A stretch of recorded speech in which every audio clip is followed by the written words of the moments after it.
Good morning, Copers. Good morning, you guys. It is Thursday, July 16th, and I'm not doing a super long show today. I'm sorry.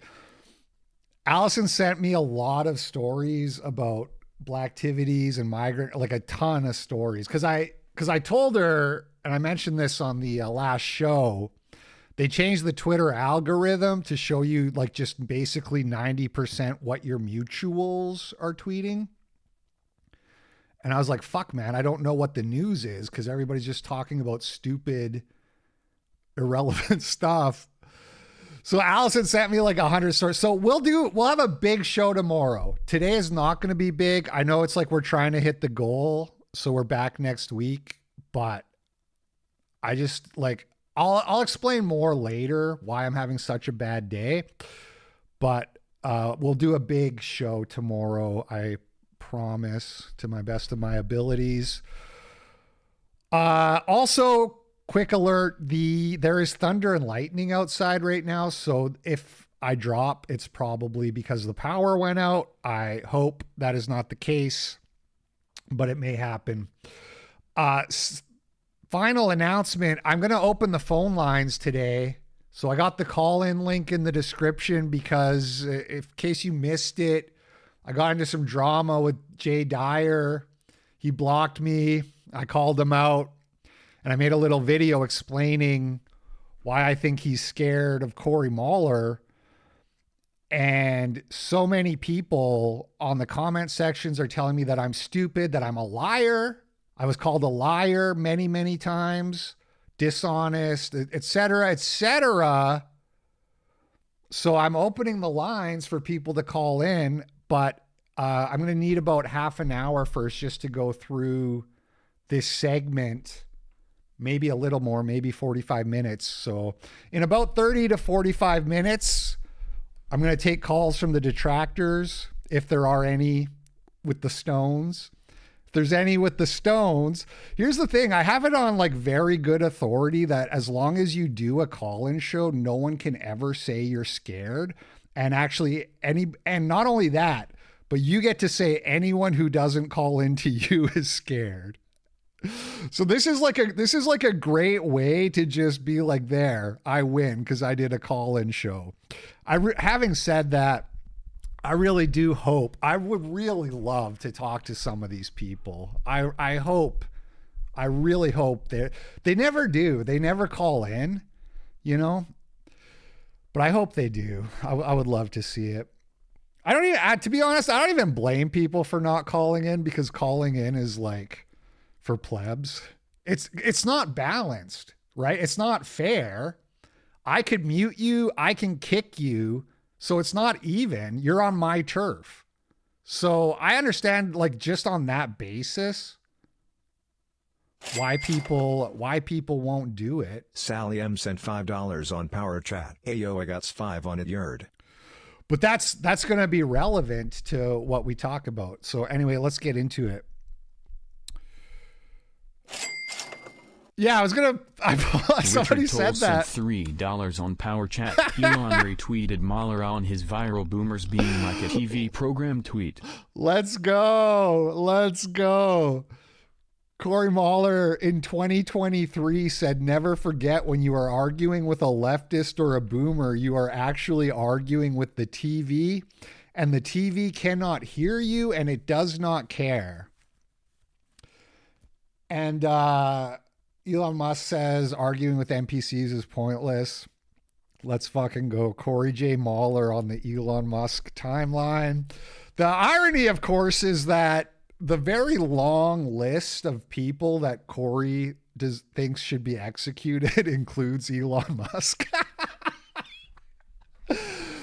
Corey has like a very long list of people he would like to see given the traitor treatment.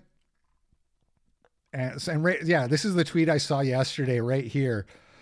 Elon Musk donates $5 million to PAC backing Vivek Ramaswamy's bid for Ohio governor. So Elon Musk donated $5 million to the Vivek Ramaswamy governor campaign. Trying to get Jimbo to call in, or Jim Bob. Yeah. You know, I had a back and forth with Jim Bob, and I'm going to go over it and explain why I'm wrong. He's I guess streaming about me right now too, saying that I'm crashing out. I love how you make a video and you laugh and you're like, look at this feminine behavior. This guy asked me to debate, I accepted, and then he blocked me. Like, do you guys see this? Isn't this cringe? And people are like, he's crashing out, he's seething. Not really, not actually. You make a video, you laugh your whole way through it, and then people say, he's crashing out. I do crash out sometimes, but this wasn't one of them. This was actually kind of funny. And sort of a long time coming. I've been biting my tongue, as I said in my video, for 2 years. And so even though I didn't want to blow up my relationship with Dyer on a professional level, it's possible we could have done some more collabs in the future, you know, which would have been good for me. So I was motivated not to blow up the professional relationship. But when you finally just like break and you blow it up, and there's like a relief. It's like, good. I don't have to pretend like I respect that guy anymore. I no longer have to pretend like I respect a guy who is a rank hypocrite and a coward. Good. I don't respect rank hypocrites and cowards. So I'm glad I get to get that off my chest. Anyway. So I published a 10-minute video on Twitter and YouTube yesterday, and I'm not going to recap the whole thing, but the crux of it is that Jay, for the last 2 days since his Tucker Carlson thing, he has been saying, oh, no Protestants will debate me. They're all scared of me. None of them, they're all scared. And it triggered me because I know he's been running from Cory Moller for 2 years and making weak and feeble excuses not to debate Cory Moller. So I messaged him in private. I said, hey man, Cory's a Protestant. He'll debate you on this. He's been trying to debate you for 2 years. And Jay says, no, that guy's a psychopath. I'm not talking to him. And I said, well, but I've done like 5 streams with him and he's totally calm, totally civil. He's highly intelligent, very well read. So it kind of seems like you're scared and you're making excuses. Kind of seems like you're just scared and you're making an excuse not to debate him. And nobody has to debate anybody. Nobody is entitled to anybody else's time. But if you're the guy who calls everybody scared, then you shouldn't run. You know, that's what bothers me. So anyway, Jay Dyer says, yeah, I'm terrified. Sorry you lack basic discernment. Right? So sorry you can't see that Cory Moller is a psychopath, but that's your problem, not mine, right? And I said, okay. And by the way, he unfollowed me as soon as I said, you seem scared, he immediately unfollowed me, which is the sign of a guy who can handle the most slightest modicum of disagreement or pushback. You know what I'm saying? I knew when I messaged it too, because you get a sense for who can handle disagreement, who can handle like honest, good faith criticism. So I kind of knew. I bet he unfollows me, but it's like whatever. It's 2 years of this. It's time. It's time to just put the cards on the table, you know. So he unfollows me and then he says, how about you debate me since you're calling me a coward? You're just trying to build his audience. LOL. Are you Lutheran Protestant? And here's the recording of, the first 19 seconds of my reply. I'm calling you a coward because you're scared of Cory Moller. How would debating me disprove that in any way? I thought you're supposed to be good at logic, dude. Listen, I will debate you if you want, but the topic that we're going to debate is whether or not Corey Mahler is a psychopath or you're just scared of him. I'm calling you a cat. He left out he left out the part where I said why would I debate you on theology when Corey is better? If you want a good debate, shouldn't you debate the guy who's stronger? And then I said, you're not beating the cowardly allegations by wanting to challenge the guy who's weaker on the topic. You guys get that, right? There's a guy who is really strong on theology, and I say, hey, he wants to debate you, and you say no, but I'll debate you. It's like, okay, well, I said you're scared, and now you want to what? You want to get a win on me because on a topic that you know more about than I do. You still seem scared. You didn't make me convinced you're any less scared than I was at the start of the conversation. And another way to look at this too is because this is what's on the table, right? Is we're disagreeing about whether or not Corey Mahler is cognitively worth speaking to, or if he's a delusional crazy person. And then he says, "Oh, let's debate theology." It would be like if I said, "Let's debate jazz theory." It's totally random. It's a totally different topic. If I said, "Hey, Jay Dyer, debate me on jazz theory," a topic I studied in college for 3 years.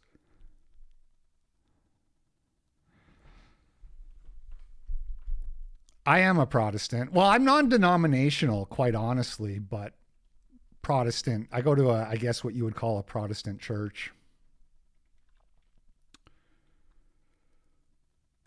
And then Jay Dyer, he goes, "I, Hypocrite, refuses to debate me unless I debate his big bro." But that's right. That's disproven right in the message. I'm calling you a coward because you're scared of Corey Mahler. Listen, how would debating me disprove that in any way? I thought you're supposed to be good at logic, dude. Listen, I will debate you if you want, but the topic that we're going to debate is whether or not Corey Mahler is a psychopath or you're just scared of him. Right? So that's me agreeing to a debate. I blocked him because what happened was he unblocked me, tweeted at me, and then blocked me again. Let me find the other tweet though where he said that I was refusing to debate him, because that's a lie. And I have a point I want to make about it. What the hell? Where is it? Did he delete it? Or did I just miss it? Hold on.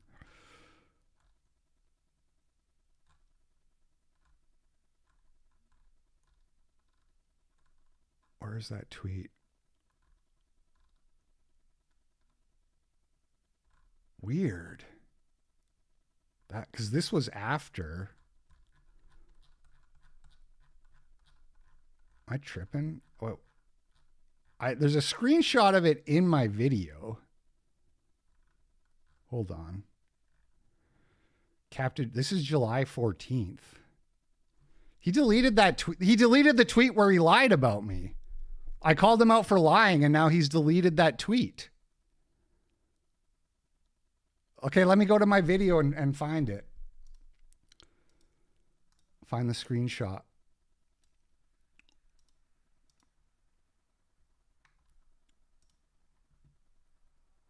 Because they're calling me a liar too, so I hope somebody will call in. Let's see.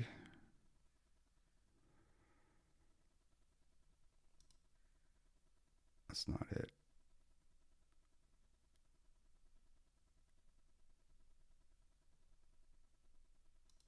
Right here.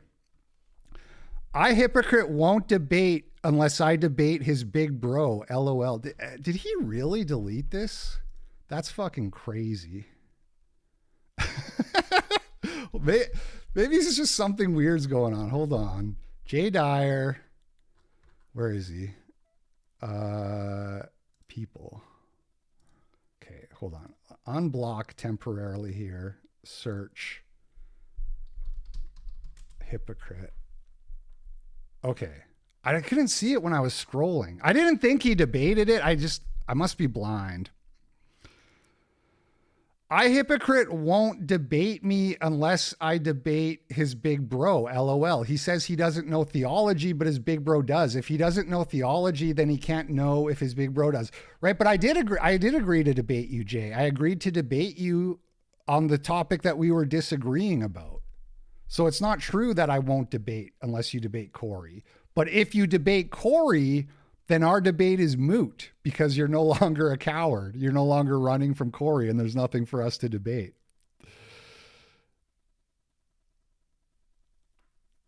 I block anyone that talks shit and won't debate. You cannot claim online you seek truth, but then run away from Corey because he is racist. Come on, man. You accosted Prots months ago when they said you were too small. I didn't claim I would debate him over that. I said he's a psycho. That's such a weak excuse. And this is like a point I raised in my videos. I don't like, it's crazy to me that people like that. Like they're like, good, he's not debating him. Hit the like button. And I posited that they have to be racial cuckolds to have that mentality. And I have a lot of proof now that my theory was basically demonstrated. We'll get to that.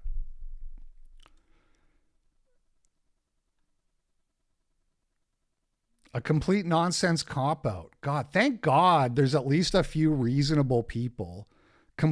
He's a psycho. Sorry.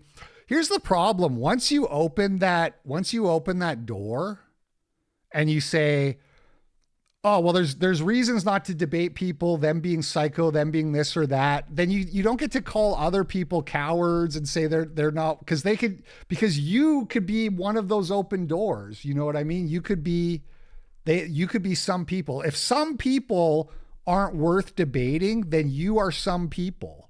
This is basic logic, really basic. He's a psycho.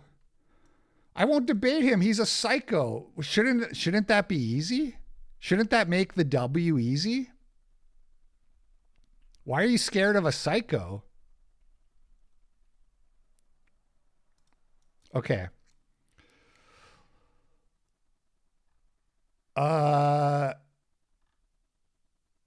Now there's beyond the psycho thing, which we'll come back to. They have a few talking points as to why Corey is in the wrong or why Corey doesn't deserve a debate.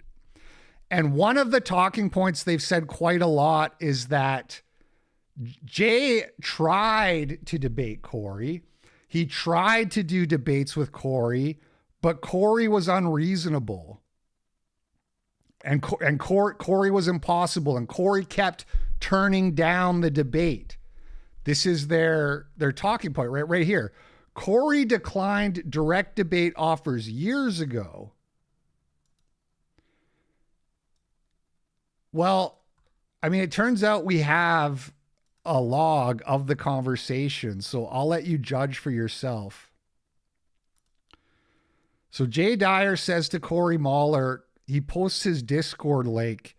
He says, come debate, open forum as always, stop being a coward. Corey says, I will maintain here, as in my public comments, that a proper debate requires a neutral platform, not your Discord channel, a moderator, and pre-arrangement. In other words, we need to agree to a schedule. We should agree to a structure and a format and a topic for the debate. And we should agree to who's going to moderate or host the debate. Extremely reasonable requests from somebody who is serious about debating. If you are serious about debating, then these are very basic requests. And like, look at Andrew Wilson, right? Andrew Wilson quit the Richard Spencer debate because Richard Spencer wanted to deviate by 5 minutes from the agreed structure. And I'm bringing this up not to shit on Andrew Wilson, but he is an ortho bro. He is orthodox. And so a lot of the people who love Jay Dyer love Andrew Wilson. And so Andrew Wilson says, we agreed to 5 minutes. You want to do 10 minutes. I'm leaving. I'm not doing the, well, also there was like some slurs were used, but that's, I don't want to relitigate all that, but those are not actually valid. Slurs is not actually a valid reason. But anyway, putting that aside, it's not unreasonable if you are serious about debating to say, we're going to agree to a structure in advance and we're going to adhere to the structure, which is what Corey is doing, right? He's saying, I want a schedule, I want a host / moderator, and I want a topic, and we should also discuss the structure in terms of how long are opening statements, yada, yada, yada. Jay Dyer responds to him. He says, you don't deserve it. You're not a public person. You have no following. You're not even trained in philosophy or theology. You're all talk and delusional. It's evident. And then Corey says, if your contentions are true, then it should be a fairly easy debate for you. Now, everything in life is a debate. Or at least every argument. So they're having an argument right now and they're debating and Corey is cooking him. Jay's like, you suck. You're nothing. You're nobody. And Corey's just like, well, then it should be easy for you to win the debate.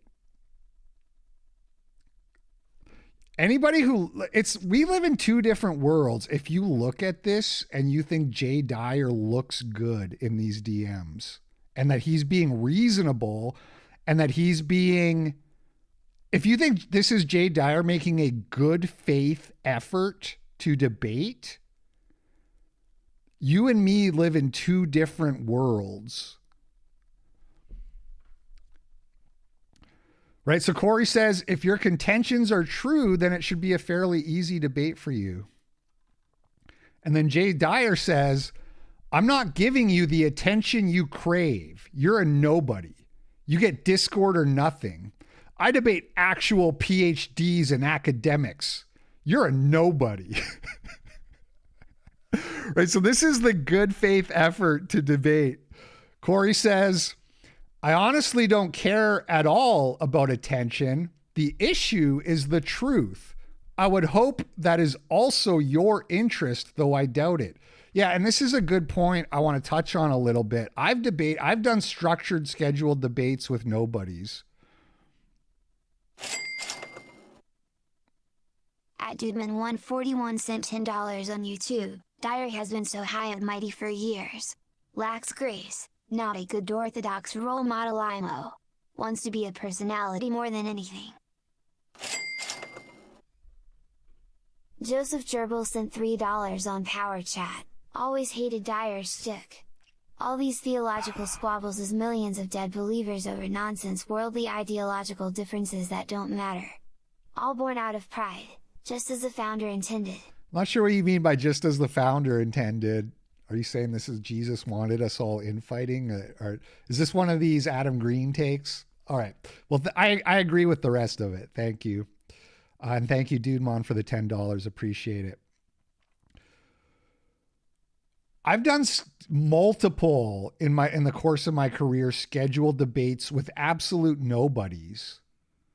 Some of them with moderators. I did a politically provoked debate on homosexuality with a guy that had no platform at all. I've done a lot of those over the years because if you care about the topic and you care about the truth, you don't care. Anonymous sent $3 on Power Chat. Been watching Jay for years. Seeing his behavior as you've shown is comical but also a bit pathetic. Is Dyer avoiding the topic of race? So is Dyer avoiding the topic of race? I'm getting mixed signals from his followers. Some are saying no and some are saying yes. So they seem confused about that. So I don't really know.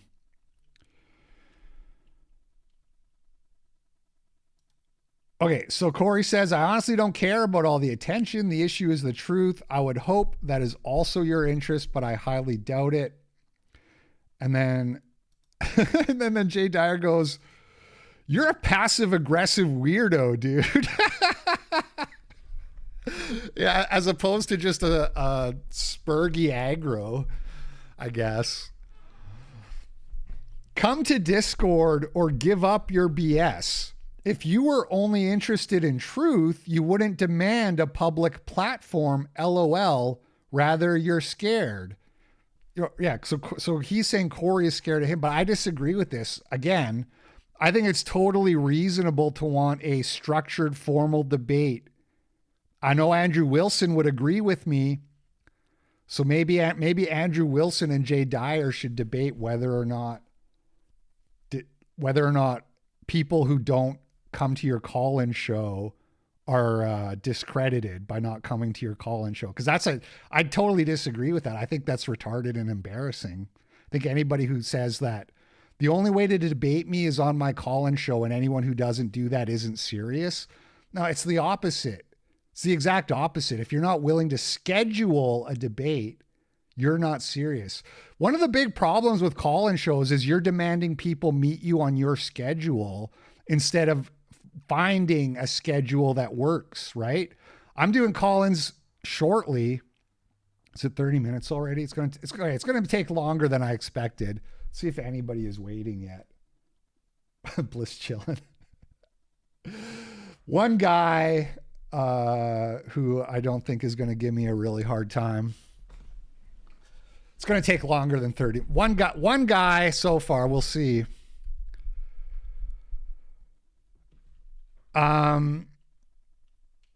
Yeah. So I say, okay, I'm doing a show at this time. And if you don't call in, that's because you're scared and you're not serious. It's like, well, if you were serious, we would work out a schedule that works for both of us. That's basic. That's obvious.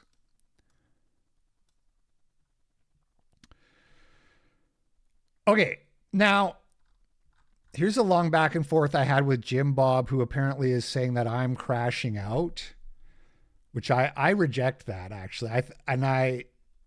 That's just another ad hom, right? You're psycho.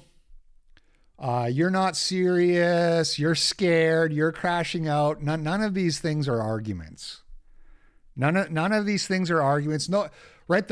My main contention, my main point that I've put on the table for this whole thing, just to refocus on what's on the table, is that you shouldn't say people are scared of you if you're running from someone. So instead of saying I'm crashing out, which is meaningless Zoomer slang, why don't you explain what part of that is wrong? Why do you get to make exceptions and run from people you want to run from, but everyone who won't debate you is scared? That's the explanation I'm waiting for.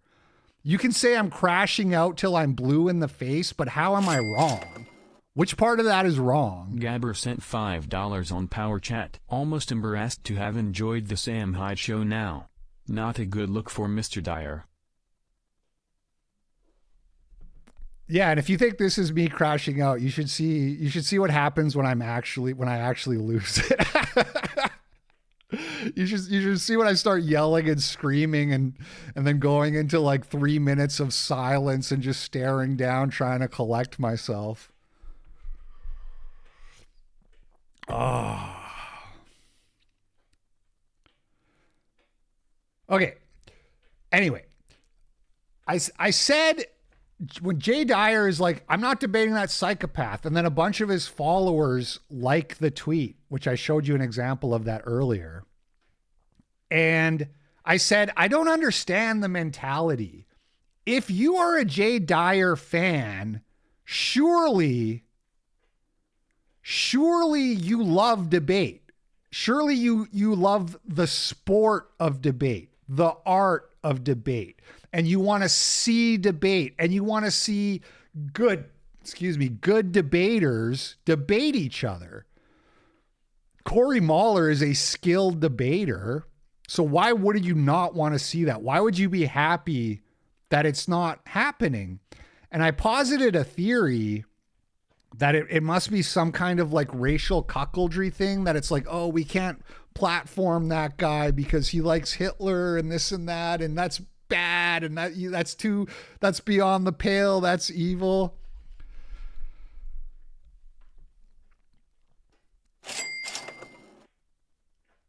Chuck Steak sent $3 on Power Chat. I'm with Jay Dyer on this one. I wouldn't debate a big dumb baby poop head either. Thank you, Chuck Steak. Yeah, for real. He's a big meanie. Why won't you debate him? Because he's a big dumb poopy head. I'm not scared. He's just a big dumb poopy head, you guys. I'm not scared of him. It's not that. It's that he's a big dumb poopy head. You guys buy this. Some of you actually buy that. Some of you guys, if I said I'm not scared of that guy, I just think he's a big dumb poopy head, you would actually like buy that and be like, yeah, he's not scared. Okay. So this actually, at the bottom of this is one example of racial cuckoldry, but this is also like my back and forth with Jim Bob that I want to go through. To be honest, I think I had this for later. Maybe I'll save it for later. What was, okay, let's just look at one of the racial cuckoldry things, right? This guy Into the Faith, he says, how do you reconcile your Nazism with your Christianity? Explain those mental gymnastics to me. So this guy's like kvetching at me because I said I'm a Nazi in the colloquial. Actually, what I actually said was Vosh wants me dead for being a Nazi, but I still debated him. And then this guy's like, how do you reconcile that with your Christianity? How do I reconcile an ideology that was born out of a 95% Christian nation? It's such a weird question. Nazi Germany was 95% Christian. 95%. Nazi Germany was significantly more Christian than modern day America. Significantly.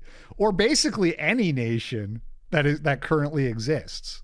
It was a more Christian nation. So it's such a like a on the surface, on its face, like stupid question. How do you reconcile those things? And it's just like an admission that you're brainwashed. You're brainwashed by the Jewish propaganda, which is funny because I thought like, I don't know that much about Jay Dyer, but doesn't he like explain how Hollywood is brainwashing you? So you're a big Jay Dyer fan. You're like all woke to the Hollywood techniques, but you don't understand how Christianity is compatible with National Socialism. Weird. And this is the same guy. He says, he quote tweets me. He says, BLP, call people out who lack ethics and integrity. Be a racist. So what he is saying is that it's unethical to be racist. That's what he's saying there. Call yourself a Christian. Anyone not willing to engage is a subservient race cuck. I hypocrite. So these people are stupid because that's not what I said. I didn't say anyone not willing to engage is a race cuck. I said the only reason I can imagine Jay Dyer's fans don't want him to debate Corey Mahler is because they are race cucks. There could be other reasons, but it's the only one that makes any sense to me. And then this guy says, how can you be ethical if you're racist? Anonymous sent $3 on Power Chat. Didn't have Catholics priests killed? Yeah, because they were trying to take down the $100 regime. on Power Chat. I won't be here for Metal Friday. Heading out on vacation to Michigan's Upper Peninsula, currently coated in Canadian smoke. Have a good week, vacation, etc. Thank you, Cat Respecter, for the big dono. Appreciate it. Yeah, Hitler killed traitors. Yeah, that's true. He did do that. What about Bonhoeffer? Didn't Hitler kill Bonhoeffer? The hero? Oh, my sweet summer child. Everybody needs to listen to Stone Choir from start to finish so we can at least all have the same starting frame of reference.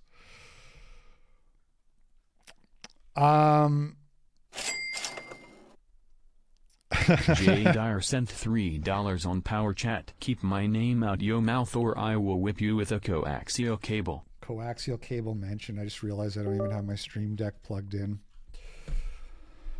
Anyway, I couldn't ask for an easier victory lap. I say, I don't know, man. I think these guys must be race cucks. Nothing else makes sense. And then this guy is like kvetching about me being a racist. It's like, thank you. Now look at this. He says, this guy says, would you rather be stranded on an island with white people or black people? And this guy says, I'd rather not be stranded on an island. 5 likes. It's always mystifying to me because, again, you're a Jay Dyer fan. Presumably the people liking this tweet are Jay Dyer fans. So you love debate. You love debate. You know how to debate. What is a great crime in a debate? It is refusing to engage with a hypothetical because you know the answer weakens your position. That's how you know you're dealing with a weasel. When a weasel takes a position and you propose to them a hypothetical to which if they answered honestly, it would weaken their position, and so they refuse to answer, that's how you know you're dealing with somebody who doesn't care about the truth and only cares about winning the debate. Which I guess is the average debate, bro. So maybe it does make sense. Maybe it does track. But this is not even how would you feel if you didn't eat breakfast. That's a conditional hypothetical. This is the most basic. Would you prefer A or B? You need like a 75 IQ to understand. Would you prefer A or B? I'd rather not be stranded on an island. So just a dodge, just a weasel dodge here, and then 5 people like it. And then this guy, Nikolai in Korea. I don't know who this guy is. I have never heard of him before. He has about 7,000 followers. People were saying Corey Mahler already debated Nikolai in Korea on is Gabber banning people. I'm not getting involved. Hey, pagans. Gabber has a short fuse, so try to be respectful. That's my advice. I'm not going to come to your rescue. They said this guy debated Corey on Eastern Orthodoxy and smoked Corey. That's what they're saying to me. And when people say this, I'm like, whatever, sure. I'll believe it when I see it. But just so you know, that's who this guy, and he himself was claiming that. He himself is claiming that he smoked Corey in a debate on theology. So he responds to the guy saying, would you rather live with white people or black people? He goes, retarded polemic. What does that have to do with orthodoxy and the truth or falsity of it? What does that have to do with Protestantism being influenced by nominalism? Right? So, and it's so weird because this is in response to a guy saying that racism is unethical. So it's like, can you track the conversation, dummy? This guy says racism is unethical. This other guy comes in to debate about racism and the ethics thereof. And you say, well, what does that have to do with nominalism? Yeah, nothing. Are you fucking stupid? We're talking about racism right now.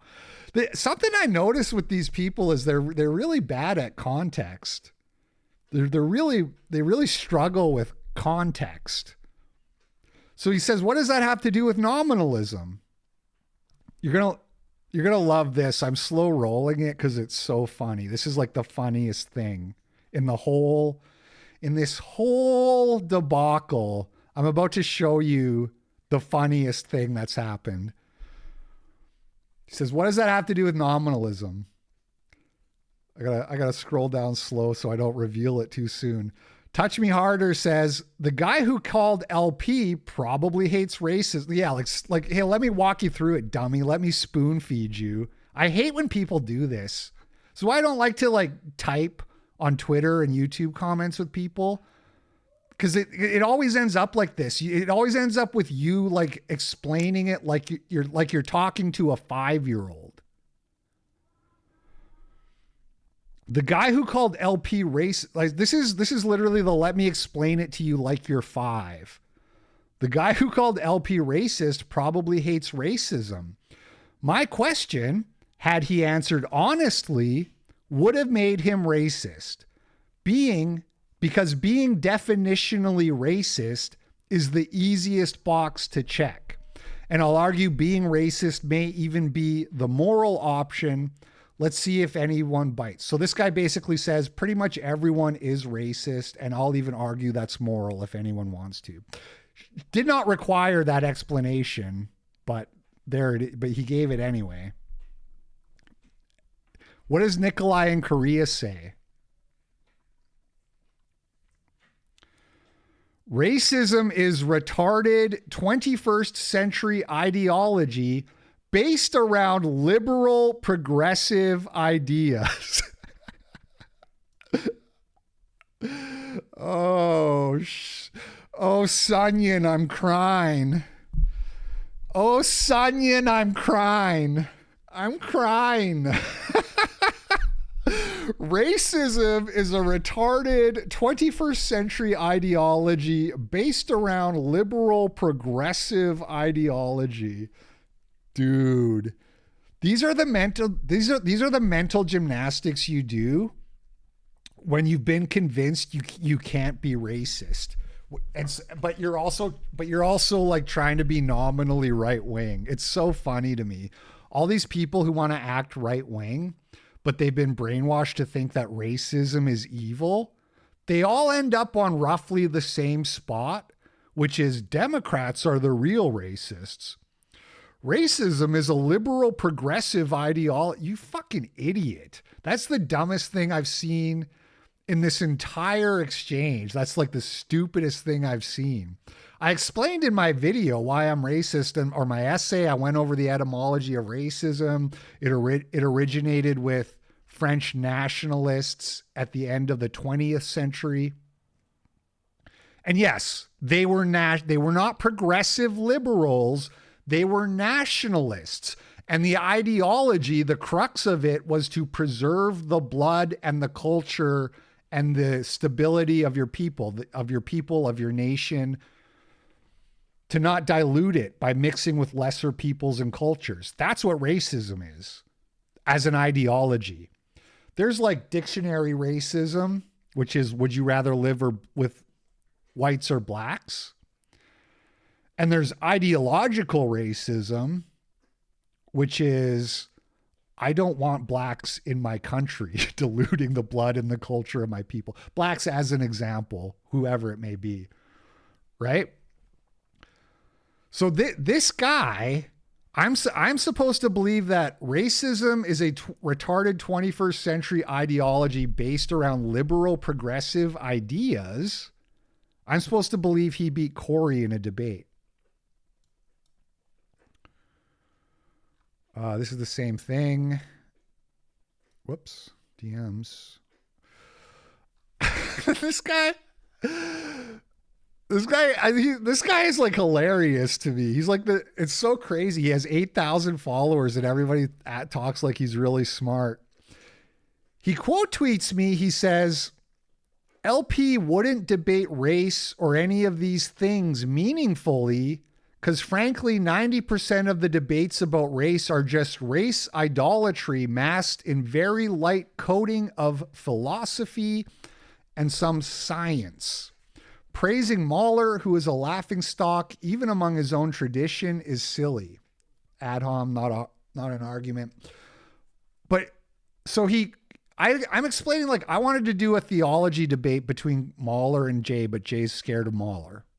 And this guy goes, this guy debating race wouldn't even be meaningful. And I'm like, what are you talking about? Nobody was asking for a race debate at any point. Again, they can't follow what you're saying. The reason I brought up race at the end was like, this must be why they don't like Mahler, because he's racist. That's a separate issue to the debate topic. That's the topic of why are we deplatforming this guy? Why are we doing a woke cancel culture mob against Corey Mahler and trying to create this narrative that nobody should talk to this guy? He's too loony. He's too extreme. Richard Toll sent $3 on Power Chat. The excuse they're now relying heavily on is that Mahler wants to kill all Orthodox believers. There's a tweet of Mahler calling them traitors and traitors should be killed. It's very tongue-in-cheek and a weak deflection. Pathetic TBH. Yes, I agree, and I'm about to get to that. That's kind of the last thing I'm going to get to, because that is their. So they have like basically two big talking points, and they're both really weak. Number one is that he tried to set up the debate with Corey, and Corey just was too unreasonable. Okay, we went over those DMs. You could judge for yourself whether or not wanting a formalized debate with a moderator is reasonable or not. But if you think it's not reasonable, you're not a serious person. You're an unserious person. And then the other thing is that Corey is a psycho because he in Twitter banter fashion said maybe we should execute the Eastern Orthodox people, which even if he's not joking, look, I'll steelman that and say that even if that's not tongue in cheek, I believe it is. I believe it's a little bit hyperbolic Twitter banter. It's the result of the frustration of talking to a bunch of idiots, which I can really relate to right now. And probably not super serious. He probably doesn't think the most pressing issue is to round up Orthodox people and execute him. But even if he did, I will maintain that that's not a good reason to run from the debate and that you would just be using that as an excuse. So this guy, for weirdly, he's like, LP wouldn't even do a good debate about race. He goes, I've done the race debate and it's boring. Why not debate theology and Protestantism? And I said, the debate between Mahler and Jay was meant to be on theology. You're just making stuff up. And then he goes, what else would suffice? Race realism? Jay doesn't ever really talk about that goofy subject. Interesting. And I said, what the fuck are you talking about? Anonymous sent $5 on Power Chat. I like Mahler, but denominational infighting amongst whites is gay. Mahler wants to call other denominations cucked, yet he was excommunicated from his own and they called the cops on him. How do you square that circle? Well, Mahler is a doctrinal Lutheran. So his position, this is really simple, by the way. His position is that the LCMS, or whatever the church is called, are not adhering to doctrine properly, right? And so that just because people call themselves Lutherans and then they disavow you, that doesn't mean that therefore Lutheranism is wrong. I've made the same argument in a bunch of different ways, right? Like, I'll give an example. HT, he says, there's lots of brown Christians, so your religion is brown. And I've explained why this is a bad argument, putting aside the fact that the majority of Christians are white. Imagine if a bunch of brown people started LARPing as national socialists, which they do in India and other places. Brown people put on swastikas and they say, I love Hitler. So does that mean that national socialism is brown and wrong? No. Brown people LARPing as your thing has no bearing on the thing. It has no bearing whatsoever. They're brown. Why are you worried about what brown? And so this is the same thing. Why are you worried about what a bunch of like race cucked Lutherans think? Unless you can argue that their interpretation of Lutheranism is correct and Corey's is wrong. See, you have to actually get into the weeds on these things, which is nobody ever wants to do that. Everybody just wants to make these kind of well, Corey can't be right because he got excommunicated. Hold on a sec. What was the rest of that chat? I missed it. Anyway.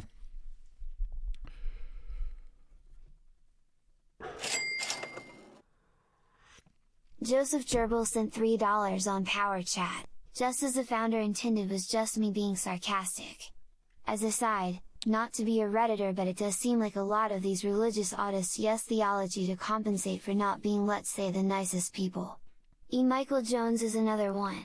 Thank you. You actually sort of triggered my memory to the other point I wanted to make just now, which is this whole thing about like why like this is a waste of time, denominational infighting and all this.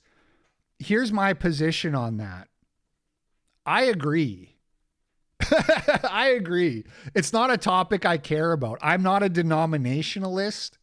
I don't lose sleep over should I be Orthodox, should I be Catholic.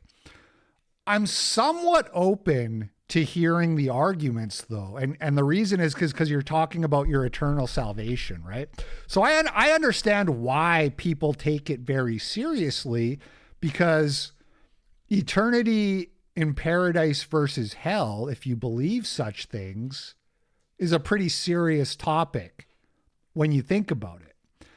But I don't care. I don't stress about it. I don't feel like I have to read a bunch of church history. I don't feel compelled. Like I need to figure out the real history of the church so I can decide which church is correct so I can go to heaven, because I just feel comfortable personally in my relationship with God and the Holy Spirit. You know what I mean?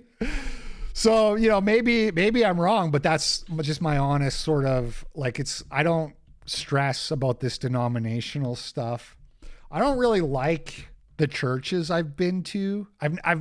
I've never been to a church out of many different churches where I'm like, this is like exactly what I want out of a church. Not even close to that feeling, but it is what it is. It's just an aspect of modernity, I think, you know. Like I listen to Stone Choir and I'm like, I want church to be like this. I want to go to church and hear this kind of thing. But anyway, I still go to church even though it's far from perfect. Having said all that, it's like I said, even though I don't care that much, I'm open to giving a little bit of my time to hearing people's arguments for why I should care, because I'm not super educated on it. So I'm not like completely dismissing it out of hand. It's like, I'm willing to give you some time to make your case. And I love the sport of debate. I love to watch good debates now and then. Not all the time, but once in a while. It's nice. It's nice as a little treat once in a while. Anyway, this guy goes, what else would suffice? Race realism? Jay doesn't ever really talk about that goofy subject. I said, what the fuck are you talking about? I was trying to set up a theology debate. What are you on?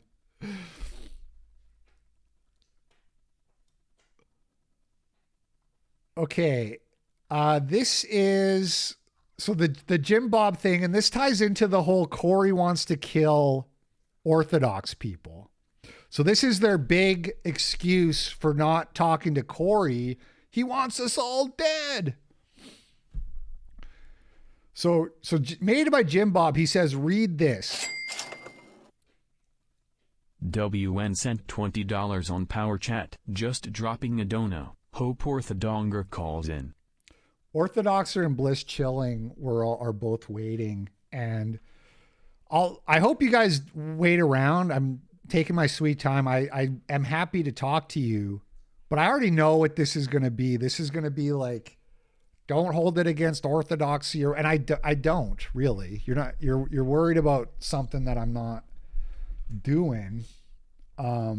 I know Mr. Bliss Chilling is a solid dude. I know he's a good man. I know Robin Riley, who is also Orthodox, is a good woman. So, you know, this tongue-in-cheek stuff about let's kill all the orthos, don't take it so seriously. It's internet banter. Nobody is actually coming to try to murder you, okay? Relax, guys. It's called banter. which is, basically that's one aspect to talking about this. Your solution is to kill the Orthodox. Do you believe traitors deserve some other treatment?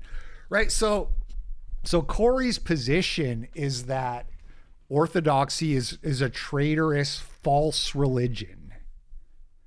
That's his position. So maybe he's wrong, maybe not. I don't know. I don't know enough about Orthodoxy. I don't know enough about the arguments. Corey has like a article he wrote where he publishes some of his, and I read that, and it seemed like the most important stuff was a little bit over my head, to be totally honest with you. But again, I'd love to watch somebody debate him. If it's Jim Bob, if it's Andrew Wilson, if any of these guys can just like say, okay, let's debate Orthodoxy and whether or not it's like a traitorous false religion, then I could watch the debate and I could judge for myself. But none of the Ortho dudes are willing to do that. They're all making excuses. But beyond that, let's just say for the sake of argument that Corey is absolutely dead ass and he would happily have every single Eastern Orthodox person executed. That's still not a good reason to not debate people. And it's like I keep saying, once you open that door, once you start saying there's like these exceptions, then you just don't seem confident. You seem scared in your ability to debate, and you seem like you're making excuses, no matter what the excuse is. It's like I said, I debated Vosh, who thinks I should be executed, right? You have a communist who thinks you should be killed if you're a Nazi, and he wants to debate you. Now, it's totally valid to be like, I don't debate with retards or whatever, but it's not valid to be like, oh, he thinks I should be killed. That's beyond the pale. That's not... Look, I love open discourse and I love the marketplace of ideas, but some things are beyond the pale and can't be taken seriously. No, well, you're just not confident then. You don't actually, you're scared. As soon as you start saying that, you're scared.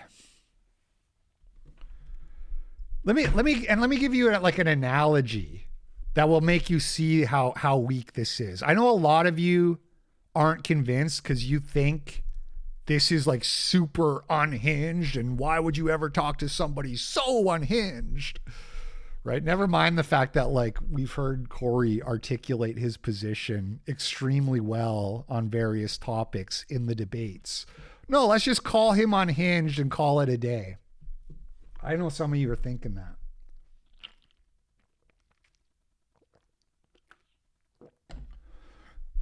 Imagine I said, you're not going to think this is a good argument, but that's because you're coping. Imagine I said, okay, Pilgrim Saunter, first of all, you're like 20 minutes behind, and second of all, it doesn't matter because liberals did not invent racism 20 years ago. So please, nigga, just please, on all counts, on all fronts, nigga, please. Imagine trying to argue that. Call in, by the way. Why don't you call in and explain? Anybody who thinks I'm wrong about literally any fucking thing. The Orthodoxer sent $3 on Power Chat. Are you still doing call-ins? I'm not here to debate, just to chat. I will. I'm working my way through it. Bear with me. Sorry. I will. Although I'm also sort of like... The Orgasmic Cocker sent $3 on Power Chat. What's up, LP? I am not calling about orthodoxy. I am calling about the newest brown woman I am stalking. Yeah. This is always what happens when you have one of these things where you put something out and like 300 people on Twitter and YouTube call you retarded, call you dishonest, call you scared, call you stupid, say you're crashing out, say you're seething. So you say, okay, I'm opening the lines, come in, let's talk about this. And like 2 people show up and neither of them disagree with you and they just want to like talk about it. It's every time it's like this. Anyway, I'm glad somebody's calling, but I just wish one of the people talking shit would call. Just once in my life. One of the people who talk shit, call in, please. Anyway, we're getting there. Okay, my argument that you're going to think is bad because you're coping, if you're on Jay Dyer's side or you're on Jim Bob's side. If you think this is a good reason not to talk to somebody, if you think this is a good reason to make a cancel culture woke mob and ice somebody out of the discourse and say there are certain viewpoints that should not be permitted in the Overton window, Corey Mahler has ideas that are outside of the acceptable Overton window. Therefore, we should not engage with him. We should all celebrate the fact that nobody wants to talk to him. Okay. If you believe that, which is what a lot of you pussies believe, a lot of you flaming pussies think this way. Listen to this. Suppose I say, I think that we need way more capital punishment for violent crimes, murderers, rapists, people who look at child pornography. They should all be executed. We should be doing like 300,000 executions a year in the United States to clean out the prisons and the gene pool while we're at it. So imagine I say that and then some guy who's like a prison abolitionist or some shit like won't debate me on the topic of prison abolition because I want him dead because he's a criminal. It's the same thing. The point I'm making here, the point I'm driving home is that wanting people dead is not inherently wrong. That's point number one. Wanting people dead is not inherently wrong. So when you say that, oh, somebody who wants people dead, we can't talk to that guy. That's too much. That's too crazy. That's psychopathic. Then you're just avoiding the debate because the debate needs to be, do those people deserve to die? And if you're not willing to have that debate, then you are scared. And you can dress it up however you want, but if you can't debate why it's wrong to kill those people, then you obviously lack the conviction to think that those people deserve to live. Right? Yeah, you can flee any debate with that excuse. Hey, or 27on7 sent $5 on YouTube. Hey, LP. Thank you for the content. Optimistic about our future. Stay safe, brother. It's a bad take from Mahler. Again, I don't know how serious it is. If you got him on a stream, on a podcast or a debate, and you asked him about that, I think he would qualify it quite a bit. I'm almost certain he would. Regardless. So, you're saying, oh, well, we can't debate this. Then it's like you don't believe in your position. That's all you're saying to me. As a true truth seeker who believes in debate and truth seeking, when you say something's off the table, then that just tells me you're scared of the debate. That's all I can take from that. You know what I mean? I've debated like pedophilia, right? You could easily say, why would you debate that? But again, why would I debate it? Because I'm right. Right? I've debated lolicon as pedophilia. And I could easily say, why would I debate a pedophile? He's a pedophile. But the answer to the question, why would I debate a pedophile, is because I'm right. See how that works? You understand? So why would I debate somebody who wants to kill Orthodox adherents? You would do it because you're right. and you want to win the debate. Simple. Simple.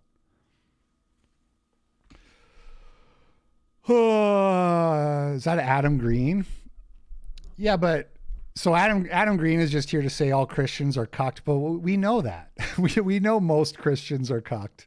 It's institutionally. We know that institutionally there's a lot of problems. That's not news, and that doesn't prove anything. Oh, and then the last thing I want to say about this. So to go back to my analogy, if I say violent criminals should be executed, let's make it a little bit more unhinged. I say people who litter should be executed. Okay, let's make it a little more unhinged. And then you say, oh my God, he wants me dead. I'm not going to debate him. That's crazy. Do you think that my respect for you suddenly goes up and I think that I'm wrong? Like, I want you dead. I think you shouldn't live. But I'm willing to come to the table and discuss with you. So I think you should be killed, but we can talk about it if you want. And you say, no, I'm not going to talk about it.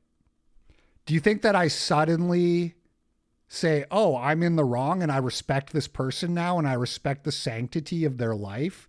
This person who's not willing to talk to me? Doesn't work like that. So yes, this is very weak. It's a very weak excuse. I'm not impressed at all. In fact, I'm contemptuous. I'm disdainful of this pathetic excuse. Just do the fucking debate. Nut up. Nut the fuck up. What is this? What is this excuse making? Nut the fuck up and do the debate.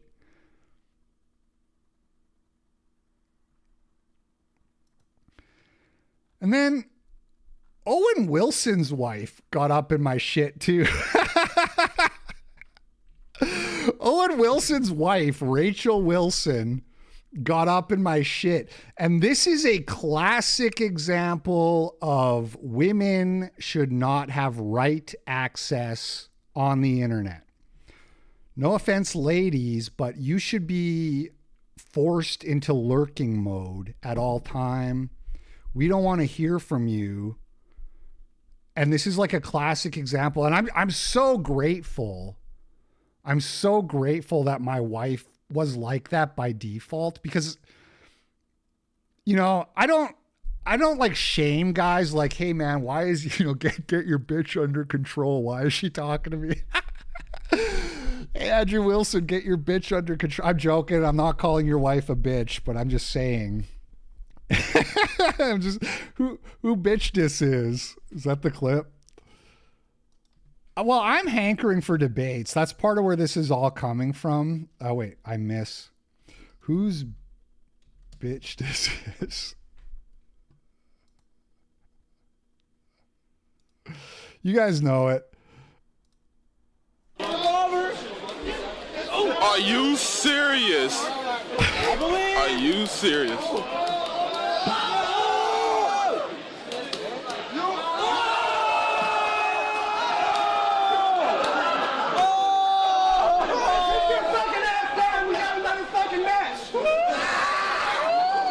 Sit your ass down!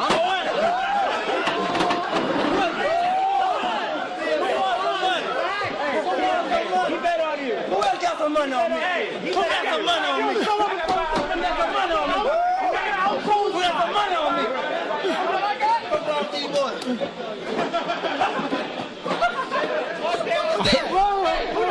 What is going on? So some fat woman tries to force him into his chair. And yeah, he's looping and all that. It's blacktivities, but this is still hilarious. So the black woman walks up the fat woman walks up and puts her hands on him and tries to force him physically into the chair. And he does exactly what any man should do, which is immediately establishes physical dominance.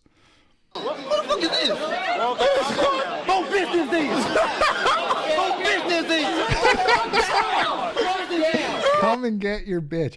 Anyway, I'm not calling Rachel a bitch. I'm just saying that women do this thing where they cause problems when you let them speak. Because me and Andrew Wilson are cool. I hope. I don't know what's gonna happen, because I know he's like bros with Jay Dyer, so I hope he doesn't take this personally. You know, I'm happy to talk to Andrew Wilson about this. I'm happy to talk to anybody about it. But we're cool. Me and Andrew Wilson are cool, as far as I know, as far as I'm concerned. I haven't seen Andrew Wilson. Andrew Wilson, by the way, did turn down a debate with Corey. But Andrew Wilson's behavior is not really so egregious. Andrew Wilson doesn't say that anyone who won't debate him is a coward. If he did, if Andrew Wilson was every day on X saying you're scared, I'm sure he said it to some people. But if he was doing that all the time, every day, I'd be like, okay, Andrew, come on. You turned down this debate. But anyway, you know, so we're cool, but then now your wife is crawling up my ass, and like, I don't care about what your wife says, but it's like, I'm looking at you like, you need to get her under control, man. Why is your wife coming up to me in a way that might get her slapped IRL? Kidding again. I would never, but you know what I mean? Sean Connery would. Not me, but if I was Sean Connery. And she goes, in response to my tweet, she goes, I don't know what happened to you, but you can't possibly be serious with this garbage. Corey is literally retarded. Have you seen him debate? Yeah, like 5 times, and he's very intelligent. Andrew whooped his ass. Did you not see that? I would be shocked if the guy has a 95 IQ. This is such a delusional take. And I said, listen, lady, woman, if you think a guy who practiced law in a second language in Germany, if you think that he has a 95 IQ or a sub 95 IQ, you don't understand how IQ works. You're objectively wrong, and you can't shame me when you're saying something so fucking stupid and objectively wrong. Let's talk about IQ a little bit before we get to the calls.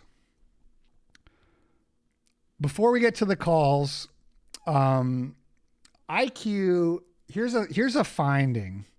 The higher your IQ is, the better you are at assessing other people's intelligence. So the higher you score in an IQ test, the more accurate you will be able to guess somebody else's IQ. And that's intuitive. That makes you would probably guess that that's the case, but they've also done studies on it, and it is in fact the case. Smarter people are more capable of telling who is and isn't smart. Shocker, I know. So I've had my IQ measured relatively recently, a few years ago, and it was measured at 132 in a real IQ test, an actual psychometric administered by a psychologist, blah, blah, blah. I did it through Mensa. You all know that. And so that's roughly my IQ is 132. There's some variance of, maybe up or down 5 points, maybe if I took the test again, but that's roughly where my IQ is, which is 2 standard deviations above the norm and is classified as gifted. So I am classified as intellectually gifted. I know how it sounds. I know people cringe, but I'm sorry. This is just like objectively the case. Corey Mahler's podcast partner, and by the way, I think Corey is way smarter than me. That's the point. So I have a high IQ somewhat. I'm not a genius, but I'm gifted. And I think Corey Mahler is much more intelligent than I am. And because I have a high IQ, I'm probably in the ballpark of correctness according to what we know about being high IQ. Woe, Treble Woe, or just Woe, who is Corey Mahler's co-host on Stone Choir, their old podcast. They don't do it anymore, but the Stone Choir podcast was two people, Corey Mahler and Woe. Woe also had his IQ measured, and he scored 145, which is a standard deviation higher than me. And he thinks Corey is smarter than him. So Corey's IQ is probably in the 150 to 160 area, which is like beyond genius. Like 145 is genius. 160 is like, you're no longer human. You're like a different species. Not really, but you're very intelligent. So whenever people take this tact of Corey Mahler's stupid, it's immediately disqualifying. It's a self-report. If you were intelligent and you had you had integrity, you wouldn't call a guy stupid who is obviously very high IQ. B Corp sent $75 to low LP in a world where we must watch the pavement ape try to use their low ick to navigate the white man's world. I hope we can all have a few laughs. God bless. I thought there might be a video. Thank you for the massive dono. At These Bitches Want Nikes sent $5 on YouTube. For someone who thinks women need to STFU, I agree. Andrew Shaw lets his wife shut her mouth off online a lot. Yeah, thank you. Again, I'm not trying to create beef. I'm being a little bit tongue in cheek. Can we have a sense of humor? Can we not take everything super seriously? Okay, I'm not trying to go after Andrew's wife, but I am just saying, why are you up in my shit? Why is this woman up in my shit when I'm cool with her husband? Because now I've never had any issue with Andrew about anything really. But when your wife gets up in my shit, I am looking at you because you're the man. I'm looking at you. And I'm saying, what's going on here?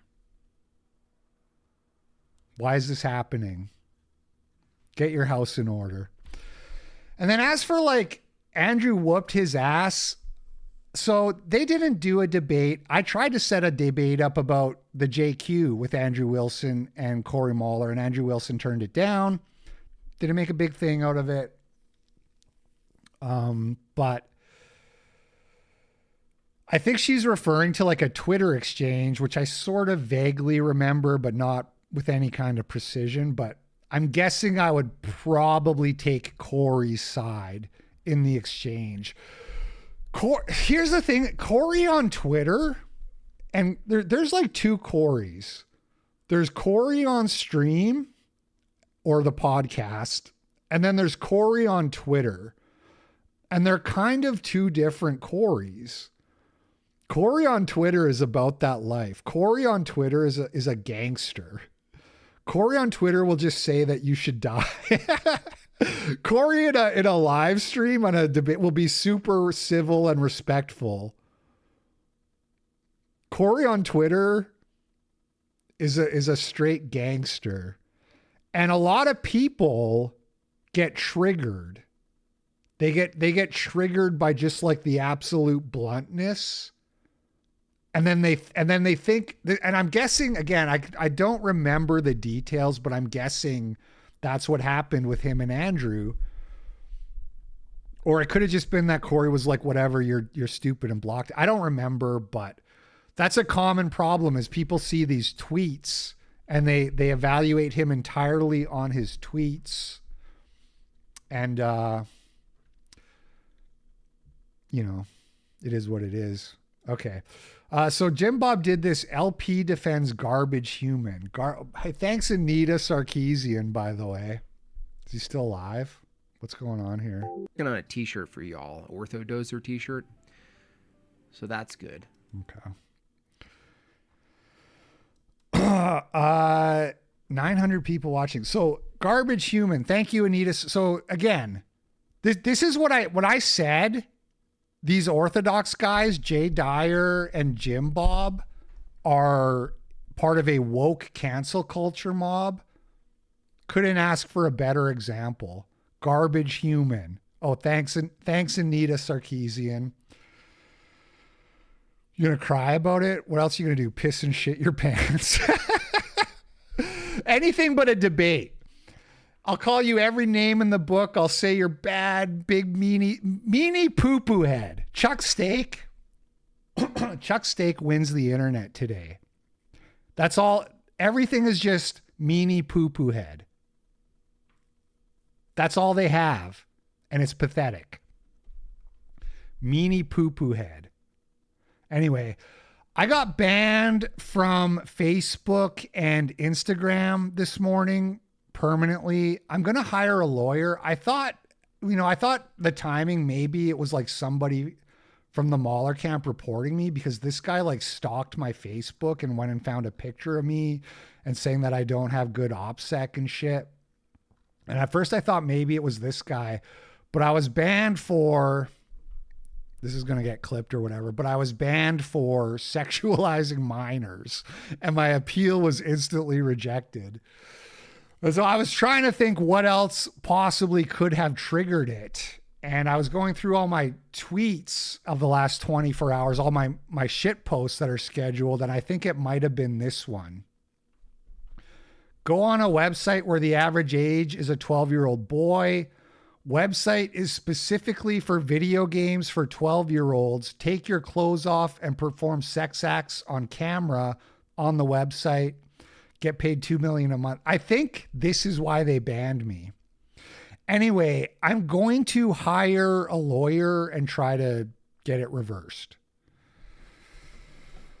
It's really annoying. And I will be trying, if it's not because of this, if it isn't this, and it's because of somebody reporting me, false flagging me, I'm going to see what I can do about pursuing legal action against that person. But yeah, that's currently where I'm at, and that really sucks. That fucks up my Prozis sponsorship. I'm kicked out of my family group chat, for fuck's sake. I have a bunch of accounts that are attached to my Facebook account that I use Facebook to log. It's just a big headache. Hopefully a lawyer can get it reversed.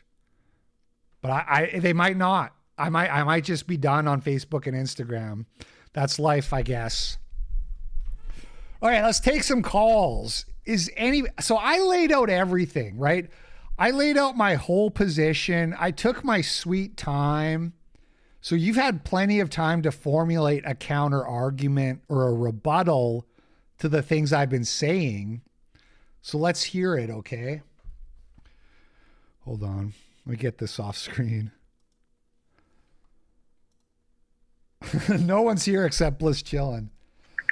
Mr. Bliss Chilling, are you there? Mr. Bliss Chilling. Oh, I'm muted on StreamYard. Mr. Bliss Chillin', are you there, sir? Hello. Can you hear me? Yes, what's up, man? You're the only one. $3 Hold on on Power a sec. Chat. I will need to watch I can hear the extensive Power hours Chat. of e-girls half naked to see if you have a case. Okay. I've been trying to put together my schizo notes here. I have like a whole bunch of notes I'm trying to formulate here for what to say. So I've tried to summarize it. I think there's a bit of room for there's a few propositions, a few questions, but first, Sweet. I'll just go for it. So I like everyone involved here, like you, Corey, Jay, obviously, and I'm an ortho catechumen. Can we define psychopath? Well, I don't even Do you know have if the they're I definition? don't even know if they're using it colloquially or clinically. So you would have to ask the people using the term to define it, because I'm not, you know what I mean? But okay, if we're gonna argue Corey's a psychopath, I'm game. Let's hear your definition. Well, just like if I just Google it, it says a profound lack of empathy, a lack of remorse, and persistent antisocial behavior. Would you agree with that definition? Sure. Like, I don't think that Corey is a psychopath, but I think that his tweets are 100% within that definition, especially like consistent antisocial behavior. And I understand that it's like a functional, it's on purpose, and I understand what he's doing, but it's like normie, whatever the opposite of like catnip is. It's like normie kryptonite. Like it Yeah. scares the normies so much. Yeah, I agree with that. And he's edgy beyond. I mean, I'm not like 100% sure if I agree with calling it antisocial, because again, that's kind of a clinical thing that we might need to define. But let's not argue about it. Sure, I know what you mean. Sorry, go ahead. Right. Okay. And so I just want to like briefly, I'll just try and steel man both sides. So Jay has a massive platform. He's demonstrated a willingness to engage lots of people. He's hosted countless call-ins, very civil and long form, with people that disagree with him. And he has invited Corey on live Discord, in a as a genuine compromise, like in the context of who they both are. And I don't like steel manning Jay's position. I don't think it's like an unreasonable expectation from someone who has had many civil debates on Discord with disagreeable people to, for that to be the means in which to debate Corey. So that's me steel manning Jay, and then steel man Corey. Well, one Corey. sec though, because a lot of people don't think that Jay is that civil in his debate style. A lot of people say that Jay is arrogant and rude, and that he mutes people and kicks them off when they make good points. These are some of the comments I've seen on the video. So I don't watch the call-ins, so I can't personally have an opinion on that. But you're asking me to take your word for it, but other people and then just to reiterate my thing is like, even if that is true, it's not a balanced situation. So I'm going to stick to my guns that requesting a neutral platform is perfectly reasonable. Totally. I think it is perfectly reasonable from Corey's side as well. But I also think that in the context, I'll get into more context, but I also think it's reasonable for this to be the means in which Jay wants to platform Corey.